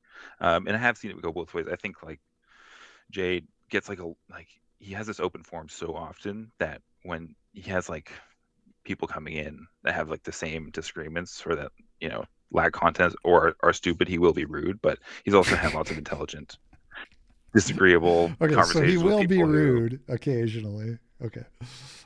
Absolutely. Yeah, he will be rude, but he will also be patient. Like if people come in good faith, then he will act in good faith is my perspective. And then from Corey, like Steelman Corey, he isn't obliged to accept someone else's preferred format. He has like dignity. He's a lawyer, and we all know that he's an excellent debater. Thank you. But there's a huge difference between him as a debater and him as a Twitter poster. And if he believes a formal debate produces a better conversation, that's a legitimate position. And declining a casual conversation is not running away. So I can see both sides here in terms of, both of them have reasonable positions, and it's just like there's a conflict. Corey does have, like, would you agree that Corey has one of the most inflammatory Twitter personas on X? Is there someone who you can think of? I will agree that it's inflammatory. I don't want to necessarily get relative, but sure. But like, ironically, he's also I love it. Yeah. I see his tweets all the time. I'm like, he's such a gangster. They're for us. Like, we understand, yeah. But most people don't. So like, those two things are simultaneously true. Like, hyper inflammatory, but when you talk to him in person, he's hyper civil. Right. And that's like, I think that's a disconnect. And if people only know him from Twitter, like that's one thing. I don't think many people watch his long form debates. And if someone's public persona is consistently hostile, people naturally become reluctant to engage, even if it's not, the same person they'd be engaging with on the long form. It's not because they're afraid intellectually, but it's because they expect the interaction to become adversarial, maybe, Or it like the big thing is. Okay, just let me hold on. Let me stop you there because again, this doesn't land because when I watch debates, if somebody is unhinged and rude, I think to myself, this person isn't performing well in the debate. So I'm not afraid to debate somebody who might act unhinged and rude because that, as far as I'm concerned, they're losing the debate because they're not truth seeking. They're acting unhinged. So totally. I don't think we know that neither of them would act unhinged. Well, like if anyone's going to act rude, it would be Jay. And it would be Corey. That's true. That is true. But his formal, like Jay's formal debates are also exceptional. Like his debates against the Catholic guy on the Tim Pool show, which it's like 4 hours. It's like the deepest, highest IQ debate that I've like very intense. But the bigger thing is, I think where Jay's coming from is if Jay had a formal debate with Corey, it would give Jay's detractors this endless ammunition of Corey's tweets of like, why did you platform the guy that said this? Why did you agree to a formal debate? To like, they would just have infinite ammo of all of the hyper-inflammatory tweets of Corey to be like, why? Like, why do you care what a bunch of like pearl clutching faggots have to say? Like, I can't relate to that. I've never thought to myself, oh, if I debate this pedophile, people are going to say, why did you give him a platform? Again, it's because I'm right. You know what I mean? So let's have the debate. This is just my perspective on it, right? Totally. Indeed. And then I guess finally it's like when I was a prot, we found Stonechoir extremely helpful, but everyone we recommended it to would just like look up Corey's Twitter and just like show us. I know I had that problem with my mother-in-law. I wanted her to listen to Stonechoir so bad, and she just Googled Corey and saw some of it. You know, there's like articles about him with his tweets, and it's just like, oh no, this guy's crazy. I know what you mean.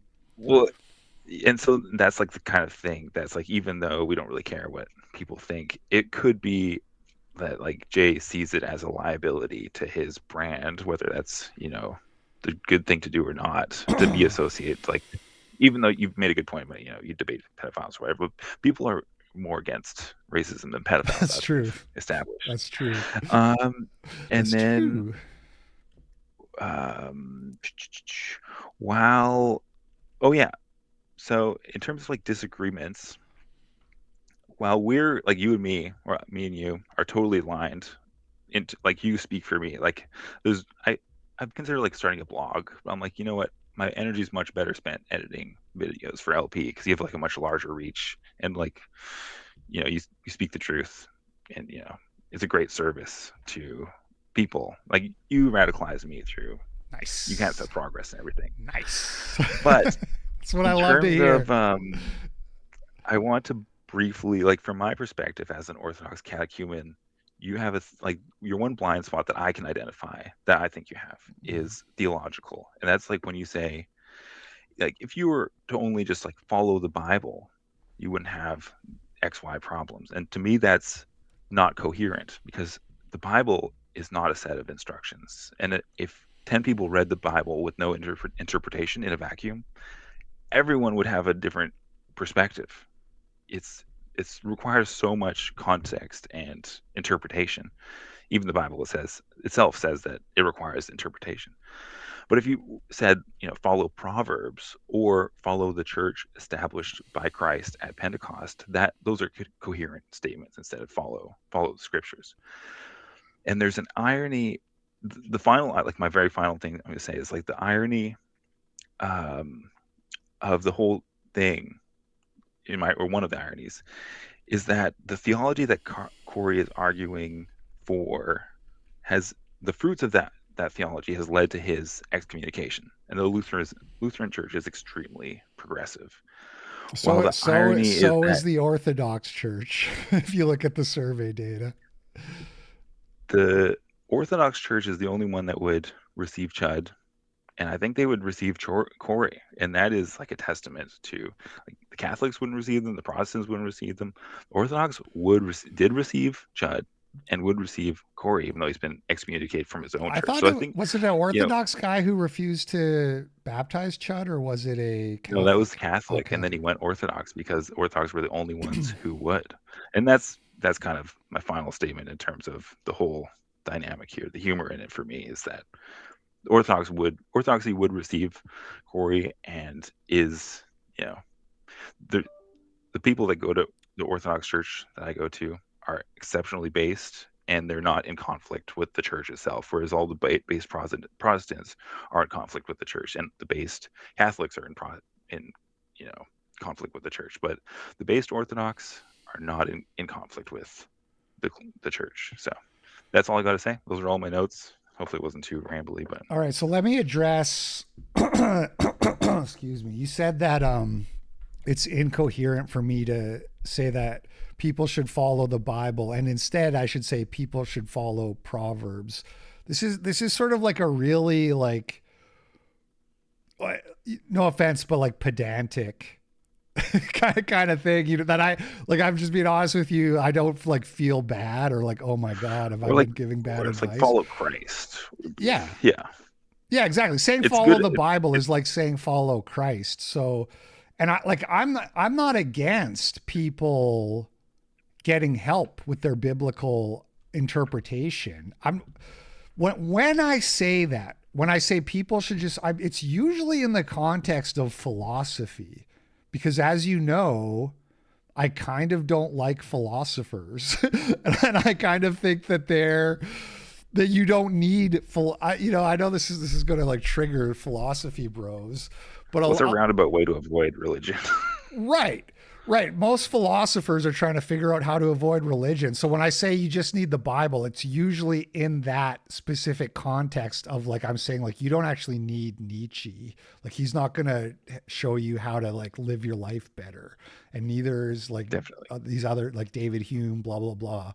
So, and I'm not saying there's no merit to philosophy, but it's like a broad generalizing statement, and also just based on the way a lot of those people's lives turned out.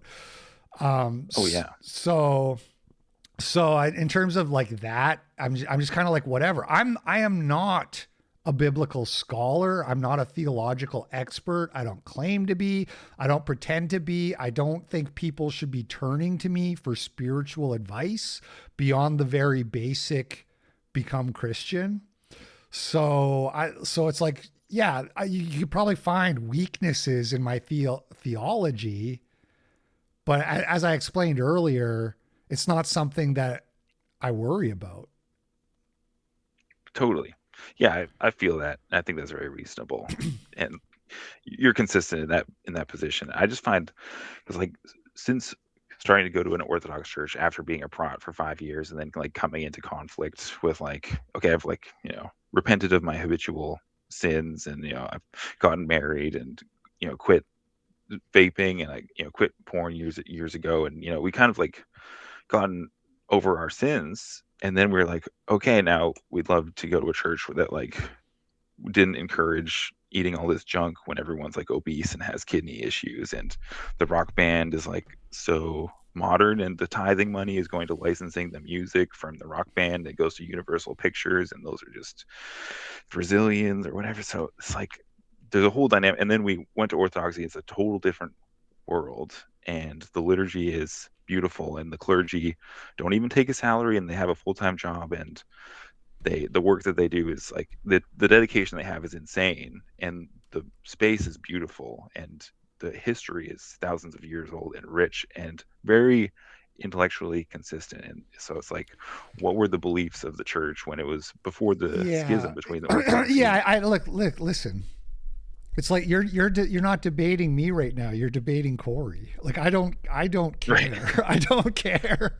I've never, not to be rude, but I've never attacked Orthodoxy as a religion or as the church or whatever. And so I'm not anti-Orthodoxy. In terms of the theological debate, I'm happy to like listen to two people make their case. If you want to debate Corey on it, since none of the other Ortho bros want to step up, maybe you could be the one. Jay Dyer, Andrew Wilson, Jim Bob no position. aren't willing to do it. You know what I mean? So it's like really? I would like Jim to Bob hear won't that do it? debate and hear both sides, but we Me can't too. get both I would sides love to the table. Well, I pray that we will eventually, because Corey's willing in a formal setting. We just need to find, someone who is, not just a catechumen like me, who can actually represent the points, who understands the church history better than just the broad strokes. Yeah. Okay, I got Orthodoxer here too. Is that it or? No, that's it. Yeah, but we were all hoping for this debate to happen. Instead, it blew up into drama. I know, and I didn't want to get blocked by Jay Dyer, but sometimes you just got to call it like you see it. But I appreciate you very much, man. You are a solid dude, and you are a credit to the Orthodox congregation, whatever, the religion, the church. You are, I respect you. Thank you. Likewise, sir. I'll see you soon. All right, man. Cheers. The Orthodoxer, the only other person who called in. Where's all the haters? They were talking shit. They were talking so much shit. Hold on real quick. When Jim Bob was about to go live, I popped in the chat and I even advertised. I said, "Hey guys, come in, come call me." And they said, "Oh man, you're going to get humbled. You're going to get humbled." Where the fuck are you guys? We're all waiting. We're here. We're waiting. We're running out of time though. It's kind of now or never. So if you have the stones to argue with me, to tell me one thing I got wrong, now is the time. All right. Sorry. Go ahead. The Orthodoxer. Well, I would just like to say that despite him being a catechumen, Mr. Bliss shown absolutely mogged me in representation. Like, I can't do better than him myself because I'm retarded. But I just want to say, like, this whole conflict between both camps, you and Mahler versus Dyer and Jim Bob and in some way the Wilsons, it's freaking sucks, dude. I hate it. It's like, can we just have the debates? Just settle it, please. I love Mahler's politics, not really his theology. And then Jay has a much more, like, his theology is a lot better in my mind, but his politics aren't great. So it's like, it's frustrating to me because I'm like Mr. Bliss chilling. I'm kind of like in both camps. It's like, I like Mahler, and I like Dyer, but this is a bad look for Jay. And speaking of Jay blocking people, because it's just like I don't even care if he doesn't want to debate. It's the whole like Protestants are cowardly. It's like, okay, dude, not all of them. There is one. There is one who's willing, as you know. You know what I mean? Oh, but not him. He's a psycho. He's unhinged. It's a bad look. Thank you. It just is. I'm sorry. It is. And I'm a historic Jay defender because most of the time I am going to side with him, but I'm not a blind, I don't even know what you would call a Dyer fan, but it's just like, I'm not that guy. I think objectively, and you've helped me realize that I shouldn't belong to one movement or the other. I feel more at home calling myself a Coper than anything, more than a Groiper, more than a Dyerite or whatever the hell you'd call them. It's like, it's just like, everyone's so fucking gay, dude. It's just so annoying. Like, and Jay blocked me, dude. I didn't say anything to Jay. He's just super. He blocked me. What did you say? You said, I wish they would debate or something. I wish Jay would do it. No. Fucking block. What did you do? Come on. It was a year and a half ago. Okay. I was responding to someone who commented underneath one of his posts, and we had a back and forth just talking to each other. And that must have pissed him off, and he just blocked us. I'm like, geez, dude, what the fuck? Yeah. So he's very block happy. Yeah, it's just like, damn. Understand. I mean, I understand when it comes to, no offense, but like literal nobodies. But like blocking me is like it's like very fragile. WN sent $5 on Power Chat. The Coptic Church. Thank you, Wandering Neanderthal. Like, you know what I mean? Because it's like, look, man, I don't have beef with Jim Bob or Andrew Wilson or his wife. Like, I can handle disagreement. We can disagree. We can argue. We can debate. We can banter. But when you block people, it's like, wow, you're really sensitive. You really can't handle that. You know, again, this will sound elitist or whatever, but it's like, I understand when you block people who aren't your colleagues or however you want to put it. Anyway, I don't know. Anything? Oh, we got an autistic engineer on the line now. Anything else, Orthodoxer? Okay.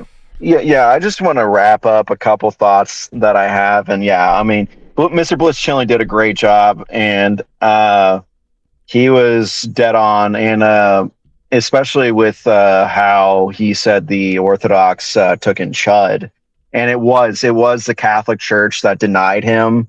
They refused the priest, I believe, correct me, chat, but I'm pretty sure the parish, and specifically the priest, was threatened by hordes of North American pavement apes. They threatened to like burn down the church if he got baptized, something along those lines. Right. And the priest got scared and he buckled under the pressure, something along those lines. And it's frustrating to me because I don't want inter-Christian brother wars to keep popping off like this. Politically, we're all allies, and then having interfaith dialogue, or not even dialogue, just drama like this just annoys me so much, because I like everyone on both sides. And Wilson's got to get his wife under control. Calling Mahler a retard is batshit insane take. Everyone is smarter than I am. I think I'm only 110 IQ. I'm you IQ Mog me, Mahler and Wodu, everyone, Wilson, Dyer, and it's just like, but I see them act retarded sometimes. Like everyone, I'm just like, fuck's sake, dude. Everyone acts a little retarded, but when you go and say, oh, he's doing something that's dumb, therefore he has like an 80 IQ. It's like, come on. Stupid as fuck, Rachel. You should be ashamed. Andrew, take her fucking phone away. Punish her. Anyway, yeah, that's my thoughts. But good talking, you LP. Have said the actual truth. All right, thank you, the Orthodoxer. Appreciate it, man. Hail Christ, hail the old church. Cheers. All right, we got the autistic engineer on the line. Hey, man, what's up? So Bliss and Orthodox are correct that the church, I think, would accept Corey Mahler, they would accept you, or they would accept a lot of radicals, but the only condition is just that you get your theology in order. And I was agreeing before where it's Corey's got excellent political analysis, sociological analysis, but he's sort of missing the theology, and he has a skepticism. It seemed from comments in the videos with his fans confirming it that, I mean, I might be wrong, but he has a very deep skepticism of mysticism, even though mysticism has been with the church ever since the second century. Latina in Analdonge's basement sent 3 pesos on Power Chat. Please, LP, help. Manny trafficked me to Orthodoxer and I've been chained in his basement for weeks. Oh, thank you. Sorry about that, man. No, I get it. Sorry, so I kind of lost the very tail end. There's something about in Corey's comment sections. Corey's comment section sort of indicates that Corey himself has a skepticism of mysticism. Right. And I understand that a lot of people who think very logically do not like mysticism in the sense that there's a bit of an anti-logic in mysticism. But the mysticism has been with the church since at least the 2nd century, if not like the 1st century. Because you have various apostles that were in their own right mystics, right? Paul's very logical. He's not so much of a mystic, but like, I'm sure that some of the other apostles were very much mystical, but they have the mysteries of the church as opposed to like having to call them like the Latin sacraments, right? We call them mysteries because they're unexplainable. They can never be explained. It's part of the mysteries of God and so forth. But that's a little bit of going into pedantic bullshit. Sorry for like getting off into that, but yeah, well, can I would say can I that respond to the so yeah. So just the idea that Corey's theology is lacking. That there's probably some blind spots, maybe I don't know, but here's the thing, right? So I'm a layman. I don't autistically research church history. I don't read these books. I don't listen to a million different influencers to get all the different opinions or whatever. I haven't watched Jay Dyer, so maybe he's very convincing on theology. I haven't actually watched him.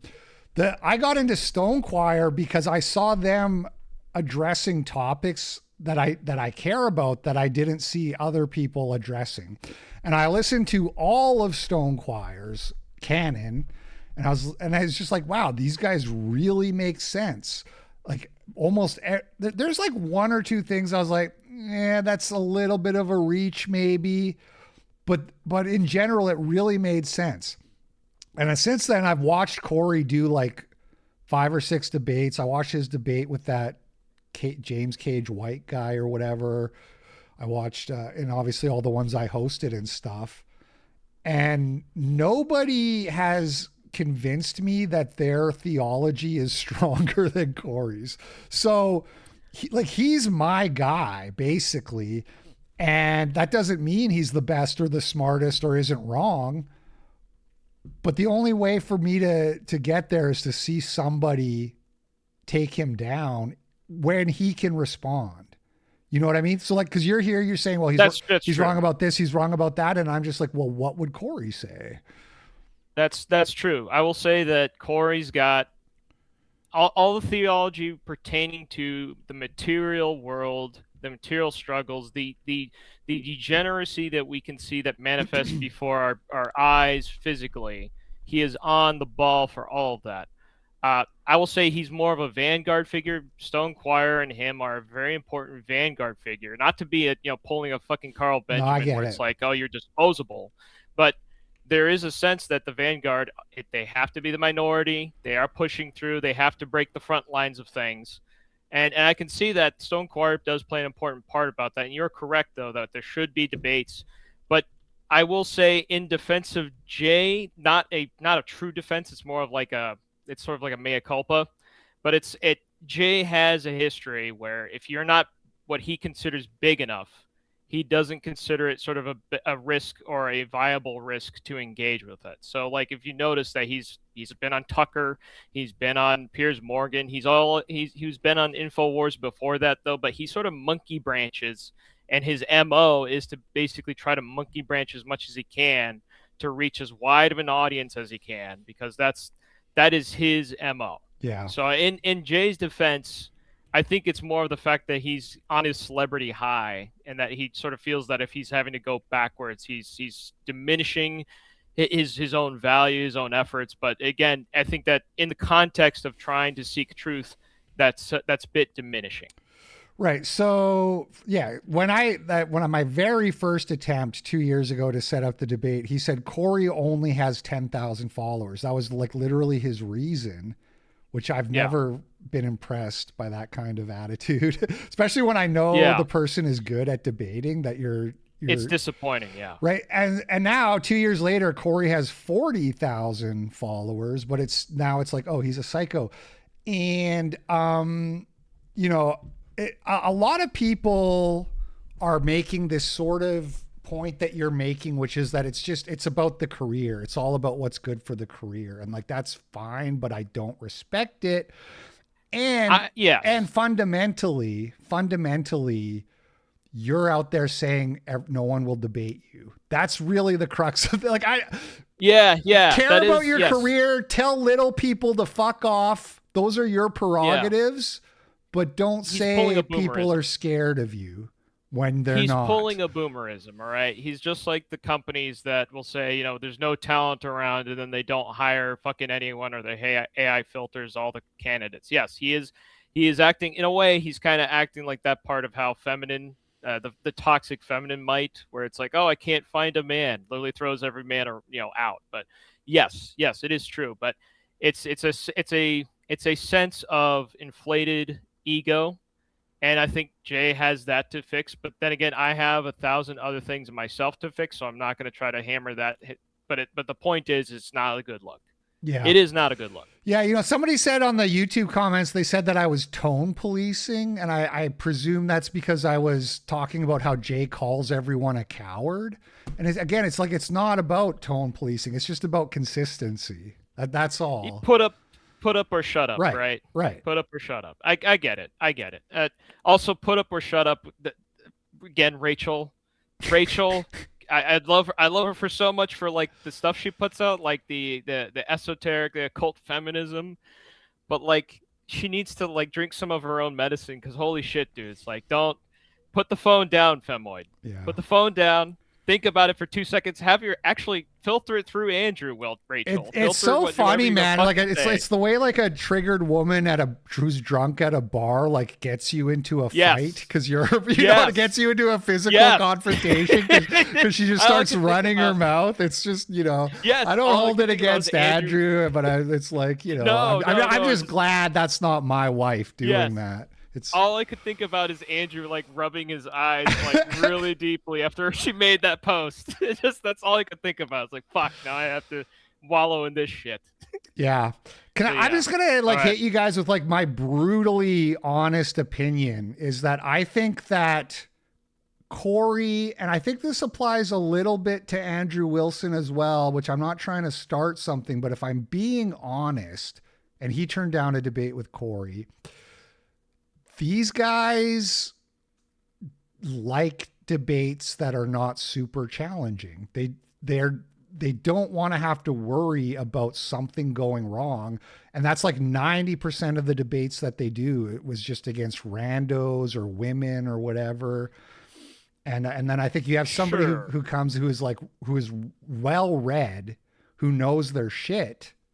And you're like, oh, I don't know, man. I don't know if I want to do that one. Yeah. That's a part of it, but I think it goes back to the cost-benefit analysis, where if Corey was on Tucker or like Face the Nation or some shit, and you had millions of people watching, I think Jay and Andrew would jump at it. I think they would spend months. Yeah, you're right. You're right. Yeah, you're right. I think they would spend months prepping, and then they would jump for it.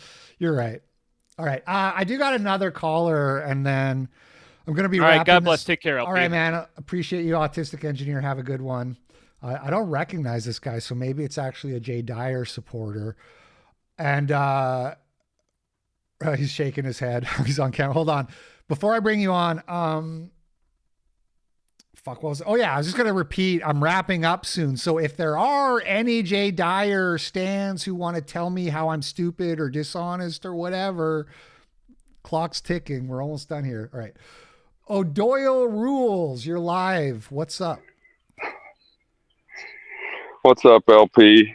I pretty much agree with Autistic Engineer and you there. Although I wouldn't say that Jay being, more oriented toward clout chasing is something that can be said in his defense, but nevertheless, so I feel like I'm having deja vu here, because right before he retired, this whole thing was going down like in the exact same way with Chris LaSala, when LaSala, like Jay had been running his mouth about Protestants for, so long.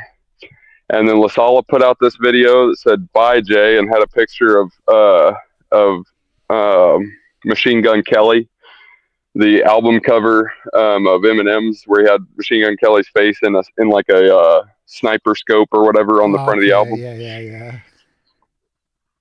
So Jay responds by basically crying that Chris wants to kill him. He's a meanie poo-poo head. And telling everybody. Yeah, exactly. A meanie weenie, just like he always says that we say about him when we don't want to debate or something. And so then he gets all of his people to mass report and mass flag Chris's video for threats of violence and harassment. And it was just comical the way it all went down. No, he didn't get it taken down. It was just a really, pathetic attempt.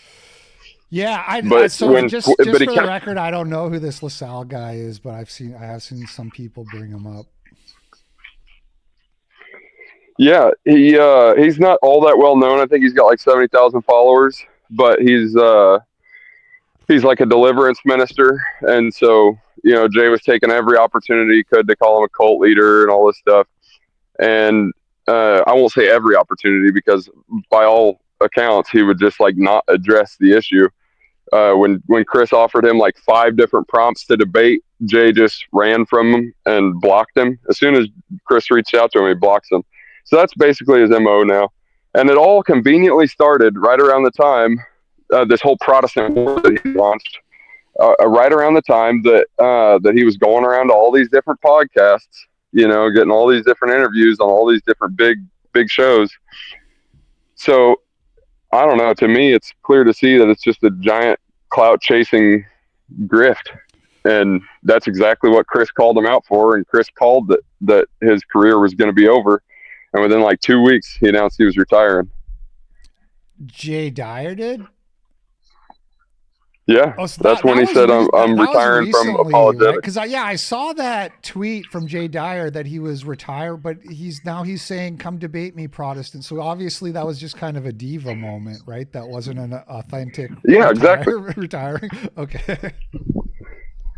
But the grift has been exposed, I think, and it's just getting cheaper and cheaper. It's like, I heard one time, I don't remember where I heard it, but you can tell something's a psyop when somebody presents to you a problem, and then right afterwards they try to sell you the only solution. Yeah.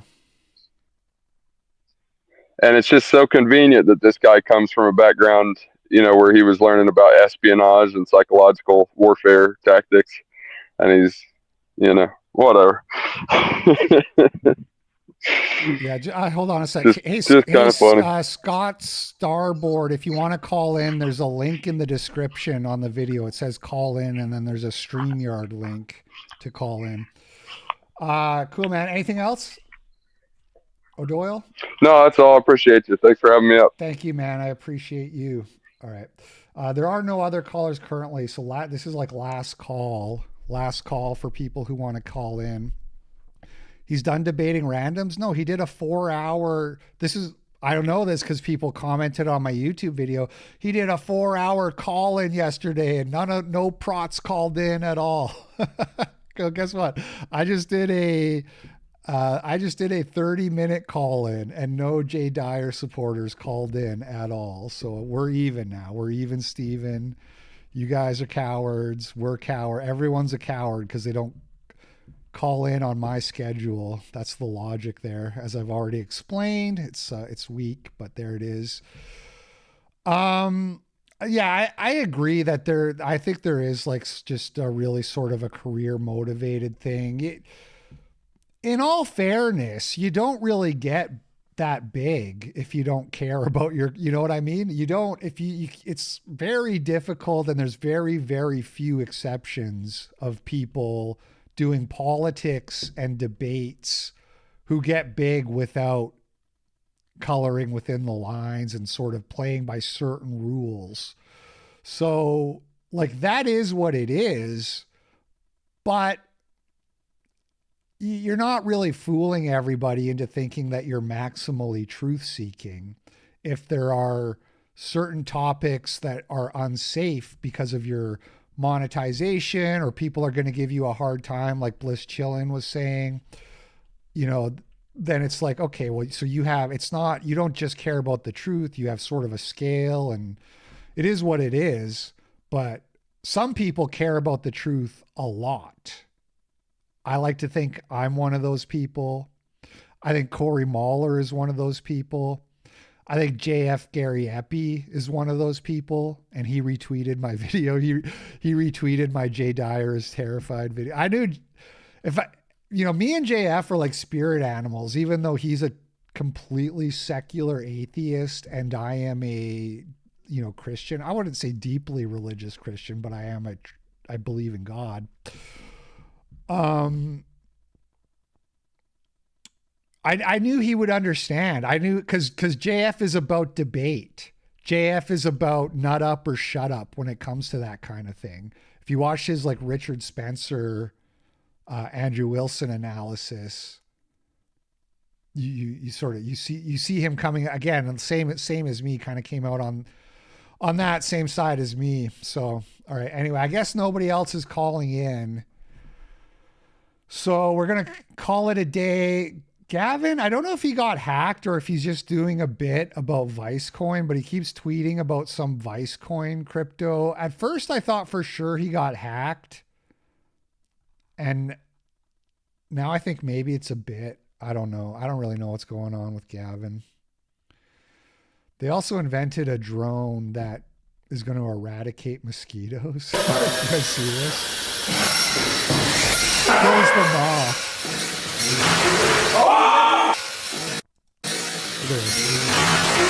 The drone explodes the moth, and they're saying that you're going to be able to have these around your house and eradicate mosquitoes. Finally, somebody using technology for good. Oh shit, sorry, it's not on. Well, whatever. Yeah, that's my bad. That's my bad. I was scrolling Gavin's feed too. I'm tired, dude. I'm sleepy. I'm going to call it a day. All right, we'll be back tomorrow with the Friday show, and we'll see if there's a show next week or not. But kind of good with not. But I'm going to do a big show tomorrow. We'll go over a lot of news. We'll go over all the news tomorrow. All right, you guys, have a good one. I'll catch you on the flip side. Peace out.